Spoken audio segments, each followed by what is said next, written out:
Пронесе альбо лясне 2 дні до конца ультиматуму Зеленскага Лукашенку. Забойчая спёка крочыць па Еўропе і новыя сенсацыі мундыялю. Серада 24 чэрвеня, 19 гадзіна, аб'ектыў. Я Валерий Руселік, вітаю гаспадарства і запрашаю на выданне.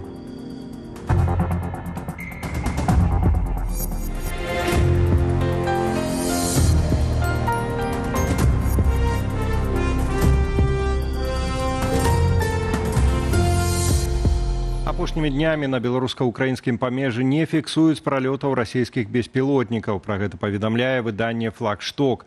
Ці азначае гэта, што Александр Лукашенко пайшоў насустрач Уладзіміру Зеленскаму і ўсё-ткі спыніў працу рэтрансляцыятараў, якія карэктавалі палёт дронаў. Тэму працягне Ян Федарович. Ретранслятары ў Беларусі, з дапамогай якіх Расія карэктуе ўдары па тэрыторыі Украіны, адключаныя. Прынамсі, выданне «Флагшток» сцвярджае, што цягам апошніх 3 сотняў на беларуска-украінскім памежжы не фіксуюць пралётаў расійскіх БПЛА. Дроны на тэрыторыі Беларусі расійскія не так часта пралеталі, яны пралеталі ў выніку нейкіх камбінаваных масавых атак. Напрыклад, у мінулым месяцы там больш за 30 дронаў праз тэрыторыю Беларусі у розных накірунках пролетала, частка была збіта, частка сама упала. Гэта ніяк не звязана з наяўнасцю рэтранслятораў. Але факт застаецца фактам. У мінулую пятніцу спынення працы рэтранслятораў ад Александра Лукашэнкі ультыматыўна патрабаваў Уладзімір Зеленскі. Хай зніме гэтую тэхніку, хай выключыць гэтую тэхніку. Я думаю, што тыдня будзе дастаткова гэта зрабіць. Тым часам выданне Wall Street Journal паведамляе пра ўзмацненне ціску на Лукашэнку з боку Расіі. Масква цісне на Беларусь, пагражаючы пазбавіць Менск фінансавых рэсурсаў, ад якіх залежыць яго дзейнасць. Як піша Wall Street Journal, Крэмль патрабуе надання беларускай тэрыторыі для ажыццяўлення атак беспілотнікаў на Украіну ды пашырэння лініі фронту. Як варыянт, Беларусь могуць выкарыстаць для аперацыяў супраць суседніх краінаў НАТО. Расія можа, безумоўна, стварыць прадумовы і правакацыйнага кшталту у дачыненні да Беларусі, каб уцягнуць яе ў поўнамаштабную вайну. Не дзеля таго, каб змяніць нешта на фронце і змяніць радыкальную сітуацыю у вайне з Украінай, а дзеля таго, каб выратаваць па сутнасці рэжым Пуціна. Пры гэтым, як зазначаюць аўтары матэрыялу, далейшае падтрыманне Расіі можа зрабіць Беларусь мішэнню для украінскіх удараў. Тым часам прэс-сакратар прэзідэнта Расіі Дмітрый Пяскоў пацвердзіў, што неўзабаве адбудзецца сустрэча Пуціна і Лукашэнкі, дзе менавіта незразумела, але чакаць візіту Лукашэнкі ў Маскву не выпадае. Няясна і куды той выправіцца далей. Напярэдадні ўзурпатар анансаваў сваю доўгатэрміновую камандзіроўку, акурат тады, калі сцякае час ультыматуму. Лукашенко усведамляе ўсе небяспекі ультыматуму Зеленскага і наступстваў, але ён у гэтай сітуацыі дэманструе, што ўсё ў парадку, я ўсё кантралюю, ўсё кантралюецца, і я магу себе дазволіць нават паехаць у доўгую паездку. Я думаю, это такі сігнал. Пакуль Лукашенко збіраецца за мяжу, на адным з буйных прадпрыемстваў у Гомельскай вобласці прайшла адмысловая нарада. Яе тэма, як паведамляе Флагшток, бяспека ў звязку з ультыматумам Зеленскага. Адказаць на заяву прэзідэнта Украіны у Лукашэнкі ёсць яшчэ 2 дні. Ян Федарович, Белсат. Сілавікі пачалі ўважліва правяраць аўты на выездзе з Беларусі ў Расію. Асаблівая цікавасць да каністраў з бензінам, паведамляе тэлеграм-канал Магілёўскае аддзяленне праваабарончага цэнтру «Вясна» Мэйдэй. Днямі ж сталі з'яўляцца сведчанні пра чэргі на некаторых пунктах пропуску на беларуска-расійскай мяжы. Гэта адбываецца на тле паглыблення паліўнага крызісу ў Расіі праз украінскія дронавыя атакі на НПЗ. Паводле агенцыі Reuters, за мінулы тыдзень у Расіі вырабілі на чвэрць менш бензіну, чымся за гэткі сама перыяд летась. Расія на 3-м месцы ў свеце паводле здабычы нафты, пры гэтым у шмат якіх рэгіёнах паведамляюць пра абмежаванне продажу паліва, рост цэнаў і доўгія чэргі на запраўках. Праз гэта ўрад суседняй краіны цяпер разглядае забарону на экспорт дызелю у Крыме праз дэфіцыт паліва. Яго болей не прадаюць фізічным і юрыдычным асобам. Вынятак аўты дзяржаўных экстранных службаў і сілавікоў. Травеньскі сярэдні заробак у Беларусі перасягнуў мяжу 3000 рублёў, паведамляе Белстат. Рост за месяц склаў каля 50 рублёў. Важнае ўдакладненне, ідзецца пра суму да вылічэння падаткаў. То бок, калі адняць 13% падаходнага падатку і 1% унёску ў фонд сацыяльнай абароны насельніцтва, у сярэднім на рукі беларус атрымае каля 2580 рублёў. С одной стороны, да, вроде бы основной торговый партнер Беларуси уже не так демонстрирует не такой активный экономический рост, но с другой стороны, все равно, то есть рынок еще не насытился, то есть есть нехватка трудовых ресурсов на рынке. Поэтому, скорее всего, мой прогноз, что в целом рост зарплат, он в 2026 году будет наблюдаться, в том числе в реальном выражении, но возможно, что во второй половине года эти тенденции, да, по росту, они просто замедлятся. У Беларусі сёлета з'явілася 4-я кампанія спецэкспарцёр Гранд Спецтрейдинг. 3 іншыя фірмы з гэткім самастатусам яшчэ з 90-х мінулага стагоддзя працуюць на рынку ўзбраенняў і тавараў падвойнага прызначэння. Беларускі расследавальніцкі цэнтр супольна з рабочым рухам і кіберпартызанамі высветлілі, што за гэтай загадкавай кампаніяй стаяць сілавікі і асобы, набліжаныя да Віктара Шэймана. Гэтак дырэктарам Гранд Спецтрейдинг стаўся Яўген Галоўчыц. Ён служыў у сістэме МУС і Савеце бяспекі, а таксама ў аператыўна-аналітычным цэнтры пры прэзідэнце. А таксама мае пашпарт прыкрыцця на імя Яўген Малахоўскі. А з рэгістрацыяй новага спецэкспарцёра дапамагаў Александр Юрачкін з кіраўніцтва справамі прэзідэнта. Журналісты называюць яго набліжаным да Віктара Шэймана, паплечніка Лукашэнкі. Вайсковыя эксперты мяркуюць, што з'яўленне новага спецэкспарцёра звязанае з ростам паставак кампанентаў з Беларусі на патрэбы расійскага ВПК.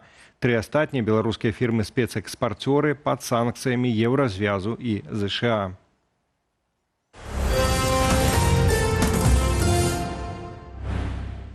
Еўропу ахапіла анамальная спёка. У Францыі зафіксаваныя першыя смяротныя выпадкі. Між іншым, загінулі 2 дзяцей, пакінутыя ў закрытым аўтамабілі. Расце і колькасць выпадкаў смерцяў падчас купання. Сіноптыкі папярэджваюць, сквар не скончыцца да наступнага тыдня і прагназуюць у прыватнасці ў Іспаніі гарачыню да 45 градусаў. Прыйдзе спёка і ў Беларусь. Чаго ж чакаць і як падрыхтавацца, падкажа Ірына Драфійчук. Гэта Парыж. Ва ўмовах экстрэмальнай спёкі гарадскія ўлады стварылі на канале Сен-Мартэн адмысловыя зоны для купання. Сады і паркі ў горадзе адкрытыя кругладзённа, а вось музеі і турыстычныя аб'екты, наадварот, не працуюць праз спёку. Гэта расчароўвае, бо шмат людзей прыехалі ў Парыж, каб падняцца на Эйфелеву вежу і палюбавацца відам зверху. Больш як на палове тэрыторыі краіны дзеяць чырвоны рэжым. Тэмпература перакрочыла 40 градусаў і пабіла шматлікія мясцовыя рэкорды. Праз гэта на штогадовым музычным фестывалі Fête de la Musique забаранілі продаж алкаголю, а амаль 1500 школаў у краіне зачыніліся. У іншых заняткі ладзяць па-за памяшканнем. Цяпер 10-я гадзіна, а на дварэ 38 градусаў. Гэта вышэй за тэмпературу цела, так што ў нейкі момант робіцца невыносным гэта трываць. Падобная сітуацыя і ў іншых краінах на захадзе Еўропы. У найбольш спякотныя гадзіны абмяжоўваецца рух цягнікоў, каб пазбегчы паломак. Найбліжэйшыя дні 40-градусную спёку чакаюць у Нямецчыне, а ў канцы тыдня і ў Польшчы. Гэтую анамальную гарачыню выклікала паветраная плынь з пустэльні Сахара. Рэгулярныя хвалі экстрэмальнай спёкі навукоўцы называюць найбольш прыкметнай праявай глобальнага пацяплення. У Беларусі надзвычайная гарачыня прыйдзе бліжэй да выходных. У групе асаблівай рызыкі ў гэты час сталыя людзі, дзеці і асобы з хранічнымі захворваннямі. Критические меры профилактики для детей и пожилых – это строгое ограничение на солнце. Находимся на улице только до 11:00 и после 16. Обязательно носим легкие головные уборы из натуральных тканей. Асобам з хранічнымі захворваннямі ў спёку варта асабліва уважліва ставіцца да свайго стану і не забываць прымаць лекі. Сярод агульных парадаў ад медыкаў – адмовіцца ад алкаголю, піць больш вадкасцяў, знізіць фізічную актыўнасць, пазбягаць перагрэву і рэзкіх перападаў тэмператураў. Салон автомобиля работает как парник. За 10 минут температура внутри машины вырастает примерно на 11 градусов. За 15 минут при уличных 32 в салоне раскаляется до 67. И понятно, что дети, домашние животные в течение 15 минут, часа могут привести, скажем так, к критическим исходам. При пользовании кондиционером пациентам, населению желательно не устанавливать температуру ниже 23-25 градусов.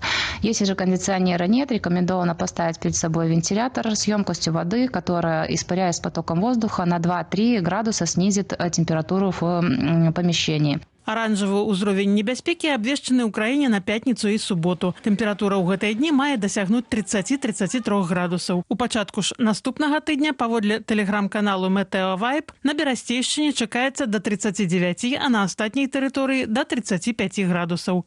Ірына Дарафейчук, Белсат.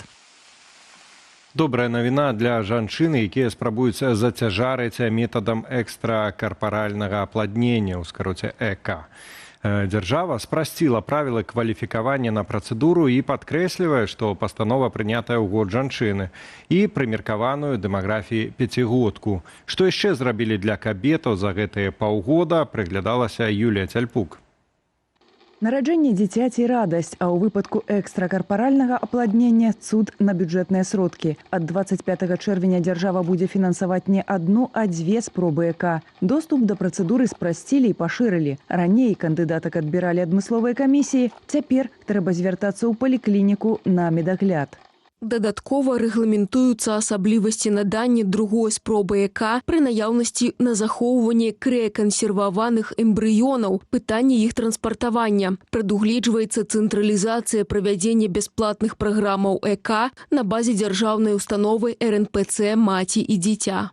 У апошнія 20 гадоў звыш 10 тысяч дзяцей нарадзіліся ў Беларусі дзякуючы дапаможным рэпрадуктыўным тэхналогіям. Каля чвэрці з іх прыйшлі на свет у межах дзяржаўнай праграмы бясплатнага ЭК, запущенной ў 2020 годзе. За эти 5 лет на выполнение бесплатной попытки ЭКО расходы республиканского бюджета составили порядка 29 миллионов рублей. Мінаховы здароўя называе даступнасць ЭК ключом да будучыні нараджальнасці ў краіне. Летась толькі 1,5% ўсіх нованароджаных у Беларусі з'явіліся на свет дзякуючы гэтай тэхналогіі. Нават калі падвоіць эфект, ключ не дацягне да замка. Нараджальнасць упала ўдвая ў апошнія 10 гадоў. Летась амаль на 5000 у параўнанні з 2024 годам.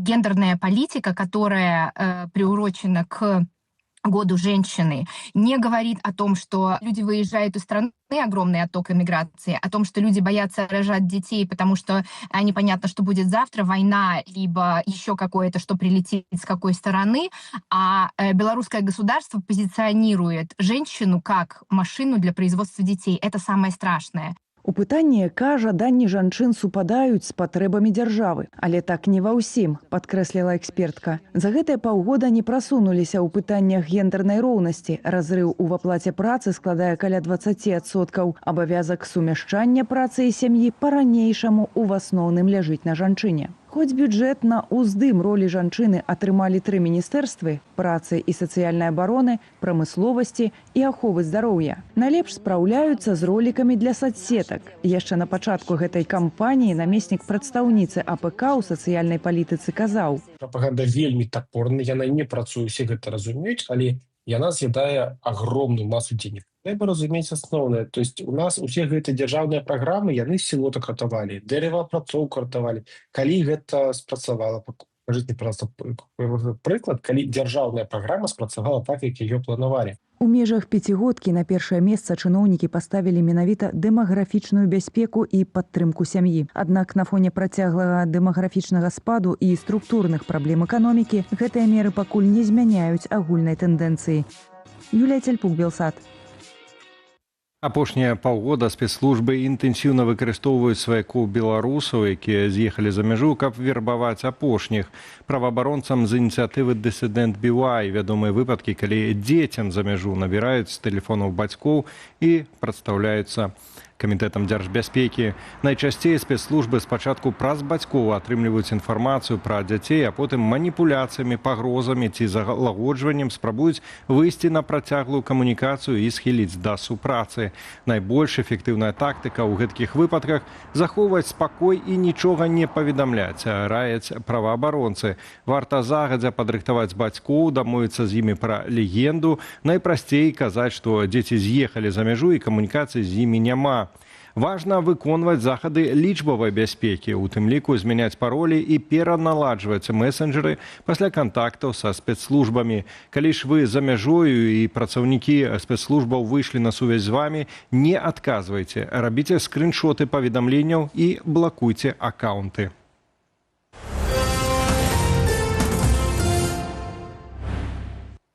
Упаўнаважанага ў справах рэлігіяў і нацыянальнасцяў у Беларусі падпарадкавалі беспасярэдне Лукашэнку. За гэта прагаласавалі дэпутаты Палаты прадстаўнікоў.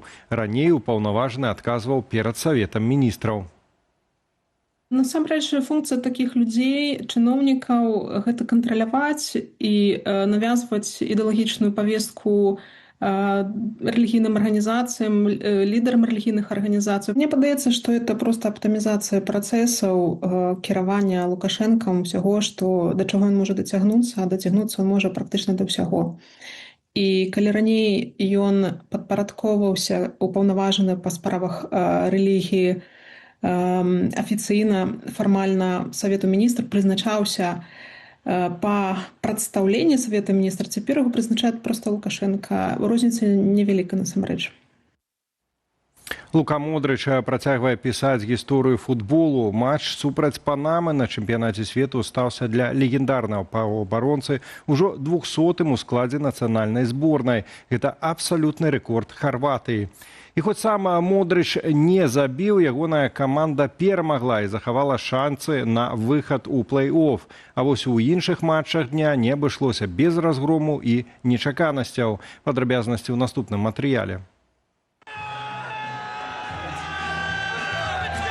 Лука Модрыч стаўся чацвёртым гульцом у гісторыі, каму скрылася адзнака ў 200 матчаў у складзе нацыянальнай зборнай. Больш толькі ў Крыштиану Роналду, Бадера Аль-Мутавы і Льёнеля Месі. Уся харватская каманда апранула футболкі, прысвечаныя дасягненню Модрыча, а самому капітану уручылі форму з адпаведным нумарам. У выніку ў Таронта харваты 1-0 перамаглі зборную Панамы і захавалі шансы на працяг барацьбы на мундыялі. Выдатна святкаваць разам з нашымі суайчыннікамі харватамі па ўсім свеце. Таксама выдатна дзяліцца нашай культурою і паказваць, што мы па-ранейшаму спрабуем падтрымліваць з дапамогай футболу сувязі з радзімай. У іншым матчы квартэту «Эль» зборная Англіі нечакана спатыкнулася ў гульні супраць каманды Ганы, не здолеўшы забіць ніводнага мяча, нічыя 0-0.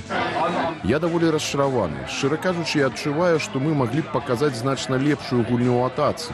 Але калі шчыра, то менавіта такі футбол я і чакаў. З 4 баламі ў актыве Англія і Гана ўжо могуць прыглядаць сабе будучых супернікаў у сетцы плэй-офф мундыялю.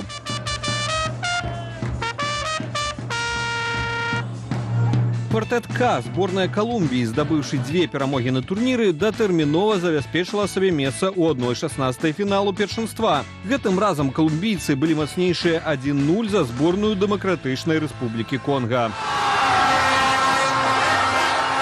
Выдатна, столькі эмоцыяў, захапляльна. Відавочна, мы выйграем гэты чэмпіянат свету. І нарэшце яшчэ адна сустрэча групы К, у якой быў зафіксаваны разгромны лік і чарговы рэкорд мундыялю. Зборная Партугаліі паздзеквалася з навічка чэмпіянату каманды Узбекістану. Вікторыя 5-0. Легендарны форвард і капітан пірэнейцаў, 41-гадовы Крыштиану Роналду, стаўся першым у гісторыі футбалістам, які забіў гол на 6 мундыялях. У заключным матчы групавога этапу Партугалія сустрэнецца з Колумбіяй. І вось тут інтрыга. Калі партугальцы зоймуць першае месца ў групе, патэнцыйная сустрэча Крыштиану Роналду з Льёнелем Месі і ягоную Аргентынай можа здарыцца ўжо ў чвэрцьфінале. Месі! Месі! Месі! Увечары стартуюць матчы трэцяга апошняга туру групавога этапу першынства. А 22-й гадзіне распачнуцца адразу дзве сустрэчы ў квартэце Б. У Ванкуверы сустрэнуцца Швейцарыя і Канада, а ў Сетле каманда Босніі і Герцагавіны згуляе з Катарам.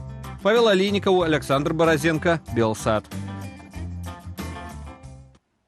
Ну что ж, в объективе на сегодня все. Более новин в наших социальных сетках на сторонце belsat.eu. Ну вот литерально за апошніх хвілінаў навіна Владимир Зеленскі паведаміў, што рэтрансляторы, пра якія вялася гаворка ва ультыматуме, перасталі працаваць. І давайте з гэтай навіною і працягнем інфармацыйны вечар у межах студыі Белсат, якую сёння мы правядзем разам з Алесем Залеўскім. Так, меліся мы сёння зноў лічыць, колькі дзён, а іх два засталіся да ультыматума Зеленскага. Ну, але як сёння, вось толькі што паведаміў Владимир Зеленскі, нібыта рэтрансляторы ўжо не працуюць. Так, у прыватнасці гэта, натуральна, будзе нашай сённяшняй асноўнай тэмай для абмеркавання. Ну і ці сапраўды Крэмль патрабуе ад Менску больш актыўнага ўдзелу ў вайне, пра што пішуць шматлікія заходнія медыі, і колькі яшчэ беларуская эканоміка,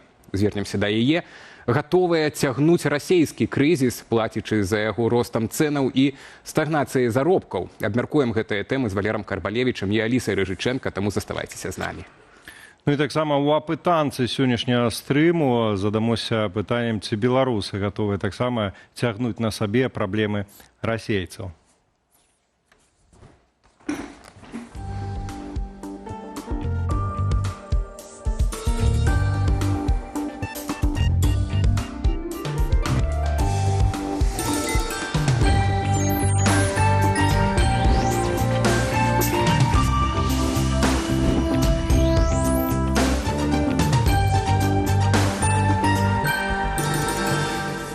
Ну што ж, варта нагадаць, вось разам з гэтай апошняй гарачай навіной пра тое, што рэтрансляторы перасталі працаваць, нагадаць і пра другую частку ультыматуму Зеленска, якая прагучала мякчэй, але таксама вельмі важная. Зеленскі гаварыў пра тое, што мы ведаем, што Беларусь пастаўляе паліва ў Расію расійскім акупантам і што варта Лукашэнку гэта таксама спыніць. Што чакае вось гэтыя пастаўкі, канечне, пытанне часу, а тым часам мы задаемся да вас пытаннем, ці дапаможам расейцам з бензінам. Гаворка тут і таксама пра гэтыя змену прыроды закупаў, з якімі едуць расейцы ў Беларусі, у тым ліку едуць і запраўляцца.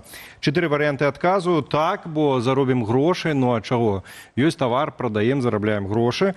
Ёсць такі варыянт. Ёсць варыянт, што ну так, гэта ж нашы старэйшыя браты. На гэты момант 2% прагаласавалі за гэты варыянт. Ёсць варыянт, што не самім мала. Ну і самы папулярны 75% на гэты момант не, бо нельга дапамагаць агрэсару. Калі ласка, гаспадарства, галасуйце. Ваше галасаванне для нас важна і на дадзены момант вельмі цешыць.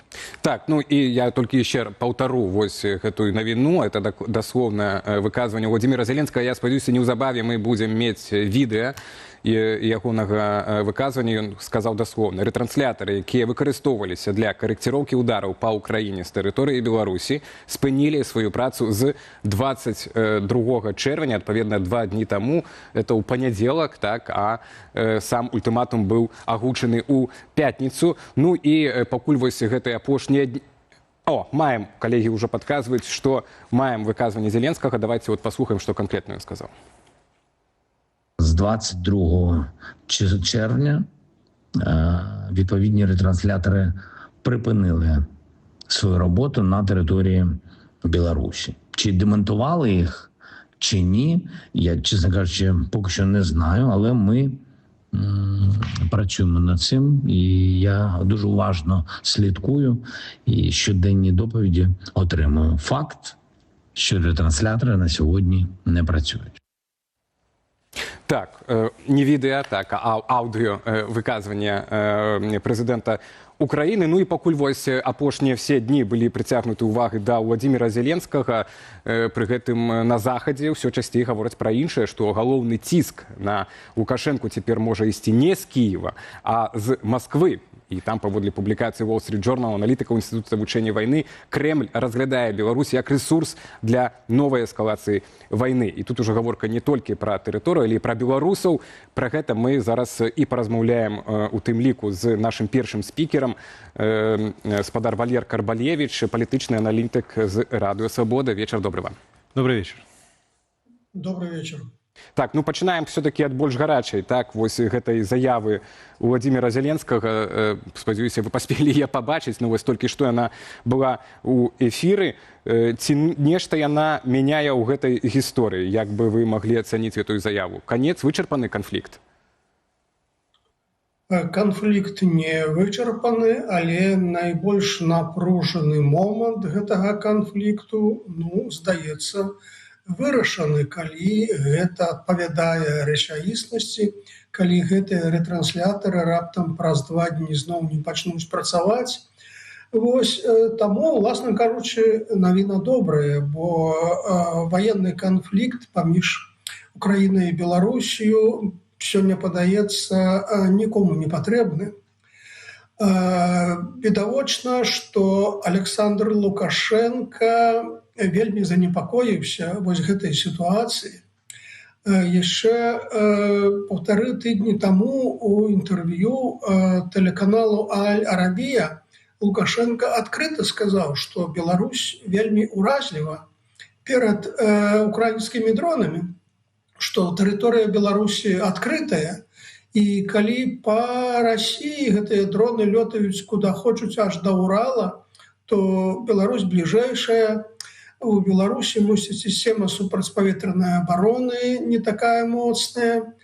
Вось. І таму лёгка будзе у выпадку некага канфлікта ў краіне нанесці вялікі урон эканоміцы, стратэгічным некім аб'ектам, нафтаперапрацоўчым прадпрыемствам і так далей. Таму Лукашенко апошнім часам дэманструе, ну, скажем, пэўнае міралюбства. Больш на словах, конечно, но але вось і справы, вось з гэтымі ретранслятарамі сітуацыя нібыта мяняецца. І глядзіце, якія міралюбівыя заявы у беларускіх генералаў, і міністра абароны Хрэнін, і дзяржсакратар Рады бяспекі Вальфовіч, і, уласна, міністр замежных спраў Рыжанкоў апошнім часам, ну, як бы акцэнтавалі ўвагу на тое, што Беларусь не хацела удзельнічаць у вайне, што, маўляў, Беларусь уцягваюць, але Беларусь гэтага не хоча, увогуле Беларусь за мір. Вось. Таму падаецца, што развіццё падзей ідзе, ну, скажем, у добры бок, у тым плане, што найбольш напружаны момант канфлікту паміж Беларусю і Украінай, здаецца, трохі нівеліраваны. А што тычыцца таго, што беларускі ВПК працуе на Россию, на российское войско, тое, што беларускае паліва пастаўляецца ў Россию. Ну, гэта адбываецца ўжо 4 гады з пачатку вайны, тут нічога новага няма. Просто, калі казаць пра паліва, то так, яго пастаўкі павялічыліся якраз таму, што ў России ўзнік дэфіцыт. Вось, і менавіта вось гэтая сітуацыя выклікае незадаволенне Украіны, бо якраз па нафтаперапрацоўчым аб'ектам украінскія дроны наносяць найбольш эфектыўны удар. І калі тут на дапамогу Расіі прыходзіць Беларусь, ну, зразумела, гэта, ну, скажем так, тармозіць некія стратэгічныя задумы афіцыйнага Кіева у плане вайны з Украінай. Спадар Валер, на вашу думку, все-таки Лукашенко самастойна, адзінаасобна нахіліўся вось перад гэтым ультыматумам з афіцыйнага Кіева, ультыматумам Зеленскага, альбо можна гаварыць пра тое, што у пары разам з Пуціным, улічваючы вось апошнія заявы Крамля пра гатоўнасць Расійскай Федэрацыі да перамоваў з Украінай. Можа быць такое, што не хочуць эскалацыі не толькі ў Менску, але і ў Крамлі, таму што хоць бы тое вытрымаць, што цяпер ёсць? Мне цяжка адказаць на гэтае пытанне. Цалкам дапускаю, што пытанне там пра 4 ретранслятары Лукашенко мог і ўласным загадам прыпыніць працу. Гэта не некае вялізнае стратэгічнае рашэнне. Магчыма, што гэта і выклікала пэўнае незадаволенне у Крамлі, но ў всякім разе на публічным узроўні такое незадаволенне не выказваецца. Я хочу звярнуць увагу, што падчас недаўняга візіту ў Менск міністра замежных спраў Расіі Сергея Лаўрова ён прагаварыў такую рэч. Так, Беларусь бліжэйшы саюзнік Расіі, але Беларусь у гэтай вайне не ўдзельнічае. Ну вот, здаецца, такі тэзіс прагучаў з вуснаў расійскага афіцыйнага чыноўніка упершыню.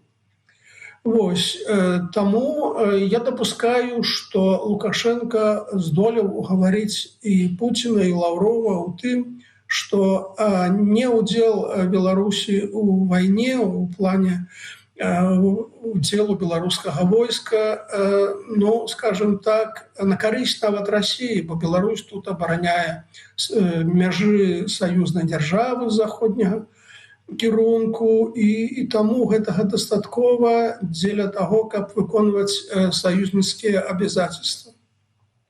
Спадар Валер, так, это вось, бо ёсць яшчэ ж такі матыў, так, што это не факт, што можа там Лукашенко Путін, але можа это сапраўды і ЗША, і Кітай, там нейкія гульцы, так, нейкі кансэнсус датычна таго, што Беларусь не павінна удзельнічаць у гэтай вайне. Але пры гэтым Wall Street Journal, Інстытут вывучэння вайны, сёння міністр замежных справаў Украіны спадар Сібіга увесь час спрабуюць звяртаць увагу міжнароднай супольнасці у цэлым на магчымасць, так, уключэння Беларусі ў вайны. І тут нават ужо загаварыў Інстытут вывучэння вайны, пашоў далей, што нават беларусы могуць быць мабілізаваныя. Нам, тут беларускім журналістам, гэта цяжка даць веры, так, хоць і, магчыма, там для гэтага ёсць нейкія праўныя падставы ў межах гэтай саюзнай дамовы. Украінцы ўжо гавораць пра то, што мабілізацыя пачалася, 2000 асобаў мабілізуюць. Вось, ну, на гэта акурат звяртае так Сібіга, это вучэнне так званай мабілізацыі. То бок, усе гэтыя высілкі, усе гэтыя паведамленні, яны маюць пад сабой нейкія рэальныя, на вашу думку, абгрунтаванні датычна ўцягнення Беларусі ў вайну? Ці все пакуль што это все-таки медыйная, так, медыйная раскручваецца спіраль, а вось сапраўды тое, што Лаўроў сказаў, мы цяпер бачым, што яно хіба што ідзе па такому трэку, што Беларусь паступова ад гэтай вайны, ну, неяк адыходзіць у бок. Ну, давайте тут подзелим розныя рэчы. Ці зацікаўлена была б Расія, каб беларускія войскі ў вайне удзельнічалі? Думаю, так. Бо у Расіі не хапае вайскоўцаў, не хапае жаўнераў. Глядзіце, з Паўночнай Кареі прывозілі ваяваць у Курскую вобласць. І сёння Расія спрабуе мабілізаваць замежнікаў з розных краін, нават там, я не ведаю, з Афрыкі, з Лацінскай Амерыкі. Сёння фактычна у Расіі адбываецца некая такая прыхаваная мабілізацыя, пра гэта сведчыць розная інфармацыя з рэгіёнаў.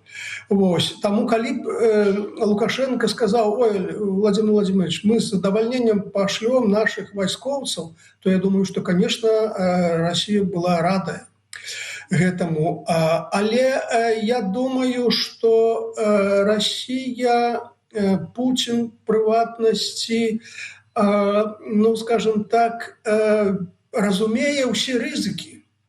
І Лукашенку ўдалося пераканаць Пуціна не чапаць беларускае войска. Ну, па-першае, Беларусь абараняе межы саюзнай дзяржавы ад НАТО, ад Польшы, ад Літвы, краін НАТО. Калісьці Лукашенко казаў, што беларусы ляжуць касцьмі, але не прапусцяць да Смаленска, да Масквы натаўскія танкі. Вось. І гэта логіка, ну, мусіць, упэўнівае Пуціна. Другі момант, які прыводзіў, мне падаецца, як з маёй логікі, Лукашенко, гэта тое, што беларусы супраць вайны. беларусы не хочуць ваяваць, і калі мы як бы гвалтам туды іх накіруем, то можа паўтарыцца 2020 год. І як бы палітычны крызіс у бліжэйшага саюзніка гэта не тое, што абрадавала б Крэмль. І таму я думаю, што вось гэтыя аргументы пераканалі Пуціна. Што тычыцца таго, што Беларусь з'яўляецца саюзнікам Расіі, ну, гэта факт, мы ўжо пра гэта казалі, і паліва, і военно-прамысловы комплекс, беларускія прадпрыемствы працуюць на расійскае войска, тут і выкарыстанне інфраструктуры, і вось тыя самыя ретранслятары. Вось, усе гэтыя факты ведаюць усе, яны відавочныя, яны асабліва і не хаваюцца, і нічога новага тут няма. Ну, а тое, што там каких-то мужчын военноабавязаных запрашаюць у военкомат, вось там у Гродненскай вобласці. Ну, тут я не бачу увогуле як бы нейкіх такіх прыкмет падрыхтоўкі Беларусі да вайны, бо цягам усіх 4 гадоў на тэрыторыі Беларусі адбываюцца пастаянныя некія вучэнні, некія прызывы, там тэрытарыяльная абарона, народнае апалчэнне, там праверкі гатоўнасці і так далей. Таму гэта хутчэй элемент, скажем так, мобілізацыі дзеля стварэння мадэлі крэпасці в аблозе. Вакол ворагі, таму трэба мабілізаваць дзяржапарат, сілавікоў, увесь час трымаць іх у напружанні. Ну і это таксама дае карт-бланш на палітычныя рэпрэсіі супраць апанентаў. Вось, таму я не бачыў, што вось апошнія дні, апошнія часы, апошнія месяцы некія з'явіліся новыя факты па таму, што Беларусь рухаецца ў кірунку вайны з Украінай. Хутчэй наадварот, апошнія заявы на вадзенні кажуць, што з большай асцярожнасцю беларускае кіраўніцтва ставіцца да такой перспектывы. Спадар Валер, ну, ёсць яшчэ адзін аргумент, які называецца, як мог бы Лукашенко угаварыць Пуціна, там моцна яго не кідаць у гэту вайну з Украінай. Гэта тое, што, ну, мы ж бензін для вас робім.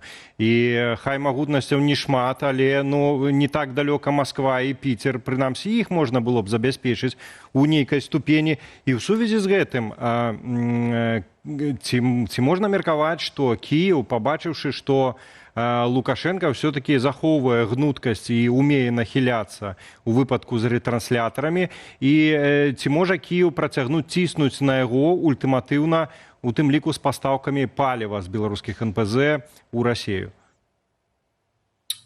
Ну, тое, што ўжо фактычна паўгода афіцыйны Кіеў ладзіць такую палітычную, псіхалагічную атаку супраць афіцыйнага Менска, дыпламатычную атаку, палітычную атаку, маецца на ўвазе выказванні і самога Зеленскага, і афіцыйных асобаў Украіны, і фактычна курс на саюз беларускай апазіцыі.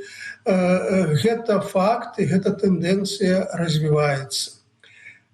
Да чаго яна прывядзе, да якіх вынікаў, ці будзе Зеленскі ставіць яшчэ большы ультыматум, спрабаваць даціскаць Лукашенка. Я не ведаю, але думаю, што тут ёсць такі некія пэўныя межы, за якімі Лукашенко ўжо не зможа саступаць, і па прычыне таго, што Расія можа расцаніць гэта як здраду, ну і па прычыне проста элементарных эканамічных выгад. Ад паставак прадукцыі расійскаму ВПК беларускія прадпрыемствы атрымоўваюць даволі немалыя дывідэнды, як і ад паставак паліва расійскім тэрыторыям. Вось, і ахвяраваць вось такімі грашыма немалымі можна меркаваць, ну, наўрад ці тут Лукашенко пагадзіцца. Спадар Валер, ну вось, да, у нас мало часу, ну то вось мы тады вот і звернемся, можа, вось да конкретна наступства вот конкретно этого рашэння, так, што это рэтрансляторы нейкім чынам перасталі працаваць у Беларусі, якія будуць наступствы для самога можа Лукашэнкі ў дадзенай сітуацыі. З аднаго боку мы пабачылі, як ён актыўна з аўтаматам бегаў у 2020-м, так, бараніўся ад мірных пратэстоўцаў. Пасля ў 2022 годзе казаў, што Кіеў будзе ўзяты за некалькі дзён, і таму украінцы на агу не будуць ваяваць з Беларусю, бо Владимир Зеленскі уцячэ з краіны. Пры гэтым тут, як застаецца 3-4 дні да ультыматума, Александр Лукашенко раптоўна паведамляе, ягоныя чыноўнікі паведамляюць, што ў яго нейкая замежная камандзіроўка, ён раптам знікае з публічнага поля, мы не ведаем цяпер, ён там у Беларусі, ці ўжо паехаў на тую сустрэчу нейкую меркаваную з Владимиром Путіным. Вось рэпутацыйныя тут больш будуць да Лукашэнкі, што ён нібыта з аднаго боку прапетляў, і, так як вы казалі, бальшыня беларусаў за мір, не ўступленне ў вайну, вось ён і выявіў волю, скажем так, гэтых беларусаў бальшыні. З іншага боку, мы разумеем таксама, што і Масква таксама рыхтуе нейкую адветку, па-першае, для Украіны, вось пасля гэтых іхных апошніх атакаў. Ну і таксама той же самы Лаўроў і пагражаў датычна Беларусі учора, кажучы пра тое, што так, Менск будзе ўсяляк бараніць і рэагаваць на магчымыя атакі так ягонага саюзніка Беларусі. То бок, магчыма, і Масква взамен можа нейкую рыхтуе правакацыю ці яшчэ штосьці, так? Вось што, як будуць далей, якіх нам чакаць з боку Расіі адветкі, умоўна кажучы, за тое? Бо пакуль што мы бачым, што ну і Лукашенко, і Владимир Зеленскі больш-менш твар захоўваюць, але коштам хіба што рэпутацыю Владимира Путіна, які ў выніку ну не змог абараніць свайго саюзніка, і саюзнік мусіў выканаць ультыматум Зеленскага. Ой, ну тут вельмі шмат аспектаў, і можна гуляць у нейкія канспіралагічныя гульні. Але я б глядзеў на сітуацыю так. Мусіць, быў нейкі графік, некая дамоўленасць папярэдняя пра візіт Лукашенка да Пуціна. Мусіць, падчас перамоваў тэлефонных уже узгодненая была некая дата. Да таго ж, я так разумею, другім пунктам візіту Лукашэнкі будзе Інданезія, пра што гаварыў Лукашенко у інтэрв'ю «Аль-Арабія». Вось. І таму, калі б стала вядома, што Лукашенко адмаўляецца ад візіта запланаванага захадзя, бо баіцца, што Украіна нападзе на Беларусь, ну, мне падаецца, што, магчыма, тут удар па іміджу быў бы яшчэ мацнейшы. То бок гэта дэманстрацыя, што Лукашенко баіцца, таму нікуды не едзе. А вось тое, што ён паехаў, ну, гэта дэманстрацыя эмоцый. Я не баюся, я, бачыць, аставіў краіну, крытычны момант, разумеючы, што ўсё будзе нармальна. Ну, вот такая логіка, мне падаецца, лепш працуе на ягоны імідж. Ну, і я так разумею, што перамовы ў Расіі будуць даволі важнымі цяпер менавіта на тле ўсіх тых падзеяў, якія развіваюцца вакол Беларусі, беларуска-украінскіх адносін. Так, будем чакаць на вынікі, ну і абавязкова, канешне, ў гэтай студыі абмяркуем іх. Дзякуй вам вялікі, спадар Валер, за такі гарачы, грунтоўны каментар датычна ўсіх гарачых навінаў. Я нагадаю, што Владимир Зеленскі толькі што заявіў пра тое, што нібыта рэтрансляторы, якія карэктавалі працу расійскіх шахедаў, дронаў, ударных, перасталі працаваць з тэрыторыі Беларусі, і мы абмяркоўвалі з Валерам Кабалевічам гэтае пытанне, палітычным аналітыкам з Радыё Свабоды. Так, да наступнай тэмы, таксама як рэха вайны, пакуль палітыкі вось абмяркоўваюць рызыкі новай эскалацыі ў нашым рэгіёне, эканамісты ўсё часцей задаюцца, беларускія эканамісты, ўсё часцей задаюцца іншым пытаннем. Ці вытрымае беларуская эканоміка яшчэ адзін год вайны на вычарпанне? На гэтым тыдні ў Беларусі чарговы раз падаражэла паліва, ну, усяго здавалася б на 1 капейку, але адбываецца гэта на тле сур'ёзнага паліўнага крызісу ў Расіі, дзе дэфіцыт бензіну ўжо закрануў дзясяткі рэгіёнаў. Каб падтрымаць расійскі рынак, беларускі НПЗ рэзка павялічылі пастаўкі нафтапрадуктаў усходняму суседу. Адначасова з'явіліся і новыя прыкметы праблемаў. Паводле Белстату сярэдні заробак у траўні вырас толькі на 50 рублёў. Менш за ўзровень гадавой інфляцыі, а шэраг буйных беларускіх лагістычных і транспартавых праектаў Расіі, на якія Менск рабіў стаўку пасля страты еўрапейскіх рынкаў, фактычна замарожаныя або развіваюцца значна павольней за планы. Калі Кремль сапраўды робіць стаўку на працяг вайны і далейшае вычарпанне рэсурсаў, ці хопіць Беларусі запасу трываласці, каб і надалей падтрымліваць свайго галоўнага гаўручніка і не плаціць за гэта занадта высокую цану. Аліса Рыжыченка, прадстаўніца аб'яднанага пераходнага камітета па эканоміцы і фінансам з намі на відэасувязі. Вечар добры вам, спадарня Аліса. Добрый вечар. Добрый вечар. Так, пачнем бадай ад этой адной капейкі. Здавалася толькі 1 капейка, але гэта павышэнне бензіна, але гэта адбываецца на фоне гэтага крызіса ў Расіі. І раней, калі ўлады павышалі так на 1 капейку, яны казалі, што в цэлым павысіцца на 15 копеек цягам 15 ці колькі месяцаў, па-моему, год так один раз павышалася. Да? Цяпер улады не паведамілі, да якога моманту будзе ісці павышэнне. Вы лічыце, гэта выпадкова, не выпадкова, будзе далейшае павышэнне? Слухайце, тут вельмі цікавая сітуацыя, таму што з аднаго боку зараз Беларусь зарабляе на расійскім рынке, таму што гэты дэфіцыт паліва на расійскім рынке ён стварыў умовы, калі паліва ўнутры Расіі выгадна прадаваць для Беларусі, таму што раней было зусім інакш. І зараз амаль што ўвесь гэты экспорт можа ісці паліва і нафтаперапрацоўчых прадуктаў ісці ў Расію. Але гэта кароткатэрміновы такі поспех для Беларусі, таму што з аднаго боку Беларусь можа зарабляць на расійскім рынке, але з іншага боку мы ўсё ж знаходзімся ў вялікай залежнасці ад Расіі, таму што мы непасрэдна у Расіі пакупаем нафту, і гэтую нафту пакупаем танней, калі нам гэты прыбытак дае тое, што нафта каштуе танней у параўнанні з міравымі коштамі, і якраз тое, што мы перапрацоўваем, мы прадаем зараз па больш высокім коштам на тым жа расійскім рынке. І таксама тут пытанне, колькі патрэбна расійскаму рынку зараз таго паліва, таму што Расія заяўляе аб аб'ёмах каля 300 000 тонн штомесяц. Гэта патрэба, якую яны чакаюць, што Беларусь будзе пастаўляць, але насамрэч працоўныя магчымасці і прамысловая магутнасць у Беларусі дазваляе вырабляць каля 350 000 тонн штомесяц. Пры гэтым патрэбы ўнутранага рынку Беларусі гэта каля 80-100 000 тонн. То бок вось гэтая простая арифметика, яна не сходзіцца, і тут невядома, што будзе далей адбывацца, ці Беларусь насамрэч будзе, скажем так,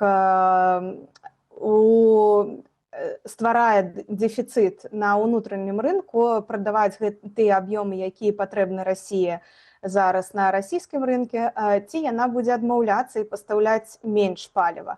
І вось тут пытанне, ці не паставіць нас у сітуацыю нейкага ультыматуму, таму што сёння мы бачым, што ультыматумы працуюць супраць Беларусі, як з боку Украіны, але і таксама і Расія можа паставіць гэты ультыматум, што яна не будзе пастаўляць нафту, напрыклад, каб Беларусь нешта перарабляла гэтую нафту і прадавала на экспарце на ўнутраным рынку, калі мы не будзем пастаўляць неабходныя аб'ёмы. І, канешне, любы дэфіцыт, які будзе стварацца на ўнутраным рынку, нягледзячы на тое, з чаго гэта будзе стварацца, ці з таго, што мы будзем прадаваць у Расіі тыя аб'ёмы экспартныя, ці мы будзем гэты экспарт весці ў іншыя краіны, напрыклад, у Кітай ці ў Азію, але ўсё ж сам гэты дэфіцыт, ён будзе ствараць умовы, калі кошты на паліва будуць павышацца ўнутры краіны. Вось. Аліса, пра гэтыя кошты зараз, Валера, я толькі пра кошты. І вось якое это можа быць павышэнне? Такое, як у Расіі, там уже часам на 20-30%. Ну, в залежнасці ад рэгіёну. Слухайце, Мы тут гэта вельмі складана прадказваць нейкія кошты, ці вырасце на 15 копеек, ці на 2 копейкі, таму што невядома, што будзе адбывацца і наколькі доўга будзе працягвацца гэты дэфіцыт у Расіі. Як хутка будуць рамантаваць тыя НПЗ, якія былі павреждзены у Расіі. І таму тут будзе залежаць ад таго, наколькі будзе доўга працягвацца гэты крызіс паліва ў Расіі, таму што ад гэтага залежыць непасрэдна тое, наколькі доўга Лукашенко зможа прадаваць гэтае паліва ў Расіі па тым коштам, па якім ён зараз прадае. Ну і тут неабходна узгадаць тое, што акрамя таго, што мы павінны нешта там прадаваць у Расію, мы яшчэ і залежым па лагістыкі у астатнім экспарце не толькі нафтапрадуктаў праз Расію, які ідзе лагістычным путём праз расійскія парты. І тут гэтая поўная залежнасць ад Расіі у лагістыкі, у рынках збыту, гэта ўсё будзе насамрэч перакладацца на плечы спажыўцоў беларускіх унутры краіны. Аліса, паслухайце, не ведаю, адкуль у вас такая нерашучасць у прагнозах наконт таго, ці будзе прадаваць больш Лукашенко бензіну, альбо, можа, неяк на ўнутраным рынку.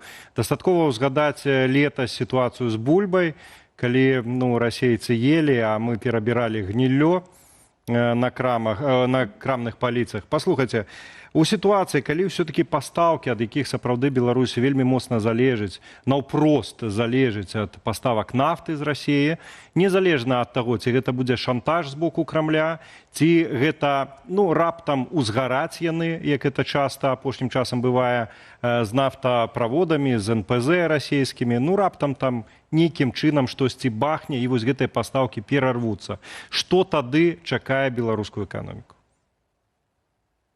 Беларускую эканоміку чакае калапс, таму што шмат вытворчасці насамрэч працуе толькі за кошт таго, што мы пакупаем гэтую танную нафту і вырабляем з яе потым нафтапрадукты. Гэта датычыцца як нафты, так і газа. Гэта датычыцца. Таму вось гэта, і плюс да таго баланс нашай краіны, ён таксама залежыць ад расійскіх субсідый, якія прыходзяць да нас за кошт гэтага разліку на розніцы ў коштах на нафту.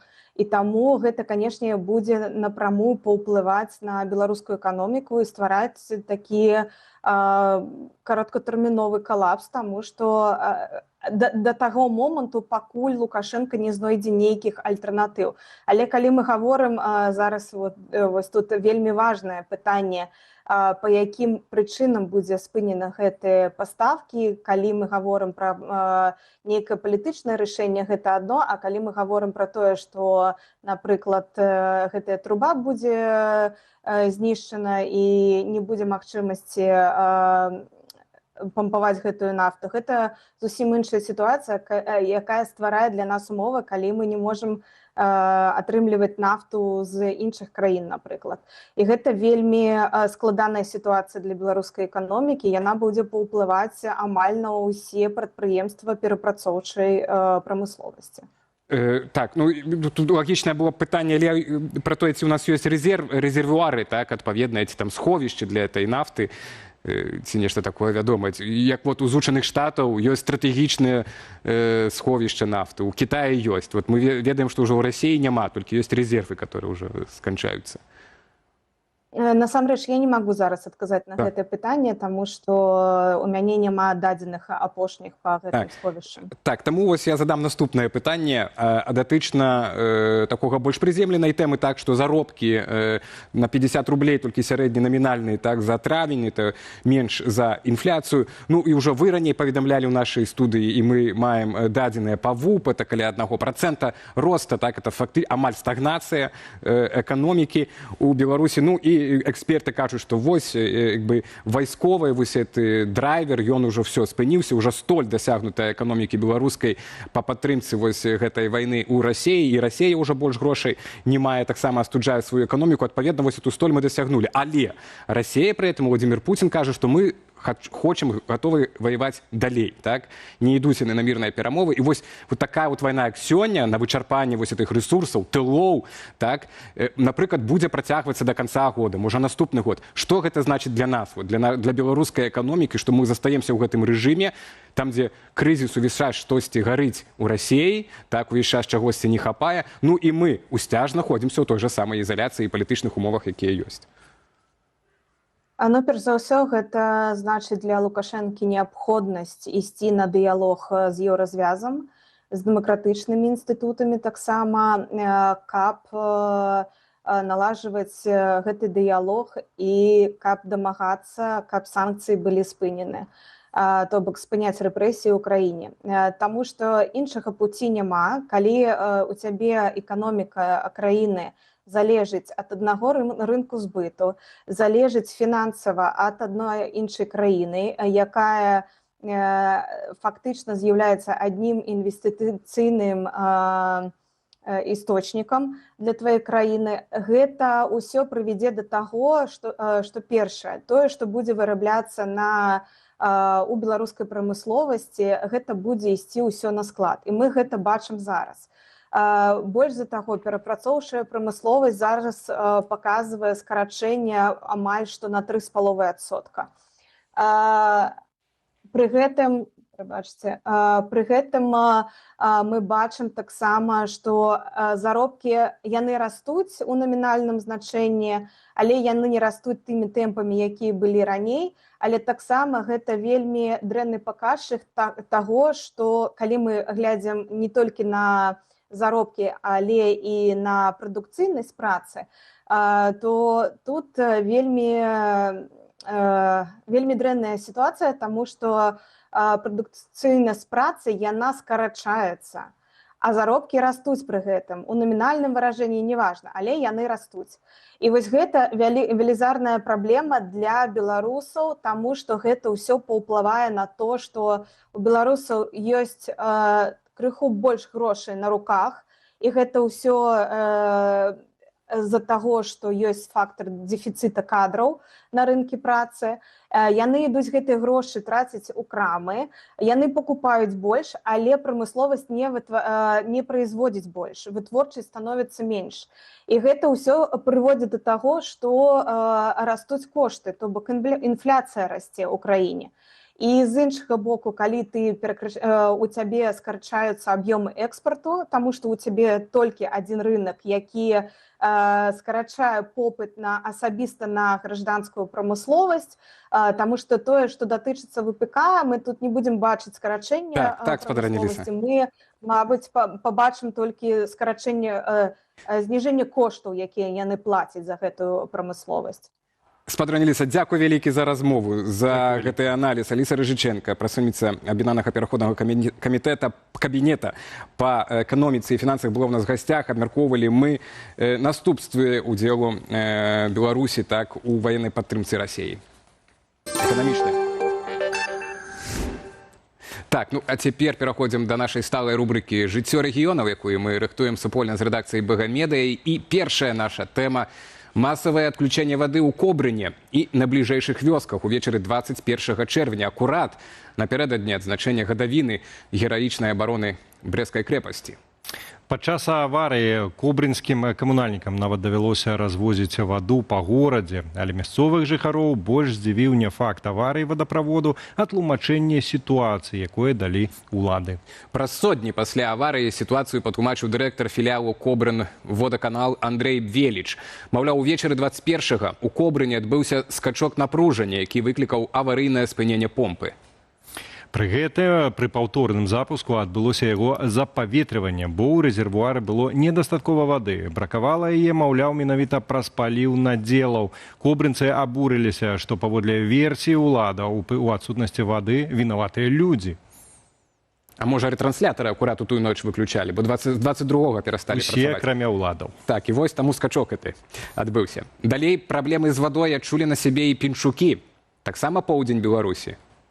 Там вада ёсць, але не зусім такая, як павінна быць. Жыхарка Пінску з раёну Лугі паказала ў тыктоку, што адбылося з адзеннем пасля прання. Яна мяркуе, што рэчы атрымалі жоўты колер менавіта праз ваду. Прычым раней падобнага з белымі рэчамі паводле жанчыны не здаралася. Желтые. А шорты так прям вообще. Вот посмотрите, по сравнению с белой майкой, какие стали шорты.